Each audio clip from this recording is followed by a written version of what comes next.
Hello, thank you for checking out Feed and Breed. I'm the designer, Martin Hedges, and I am just going to very quickly take you through how the game plays. Feed and Breed is a competitive push-your-luck card game for 1 to 4 players, where players will be competing to establish the largest warren of rabbits, all while trying to avoid foxes while gathering food from the old woods. Feed and Breed plays in 10 to 15 minutes and is suitable for players aged 8 and up.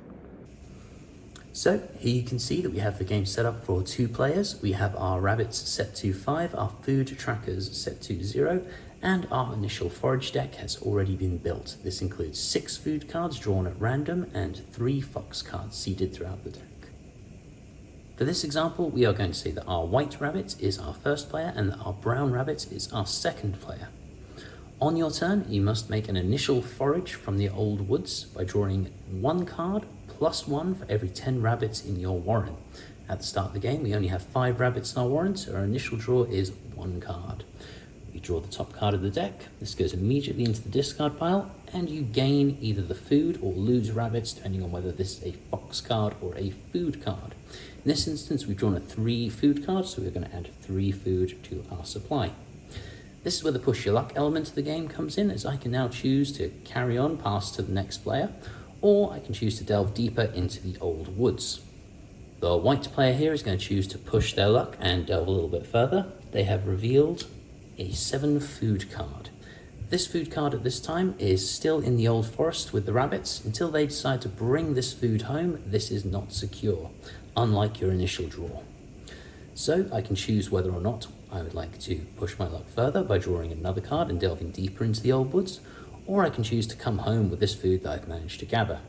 The white player is feeling a little bit greedy, so they are going to draw another card. And they have drawn a fox card. This means immediately they lose 1 rabbit from their warren, +1 for every 10 rabbits you have in your warren. So again, at the start of the game, we only have 5 rabbits. We are only losing 1 from this fox. We go down to 4. What also happens at this point is your turn ends immediately. You do not gain these benefits. They go straight into the discard pile. Like so, and the turn passes to the next player. It is important to note at this point that you can never look through this discard pile. It is up to you to keep track of how many foxes and how much food has already come out of this deck. So we return to the game now with us just completing our first foraging round. We've just been through this deck. We've acquired some food for both of us, and we have lost some rabbits along the way. And at this point, we move on to the feed and breed phase. Players can do this simultaneously. Players must spend 1 food for each rabbit they have still in their warren. So for the white player, we are spending 4 food, leaving us with 5 left over. For the brown player, we only have to spend 3 food, which takes us down to 9. Then we move on to the breeding phase. So you must now spend whatever leftover food you've got to increase your rabbit population at a ratio of 1 for 1. So every 1 food that you spend will earn you 1 rabbit. We've got 5 food left over for the white player, so we spend all 5 of that, gaining 5 more rabbits. The brown player, on the other hand, has been somewhat more successful. They've managed to have 9 food left over, so they are going to increase their rabbit population by 9, taking them up to a total of 12.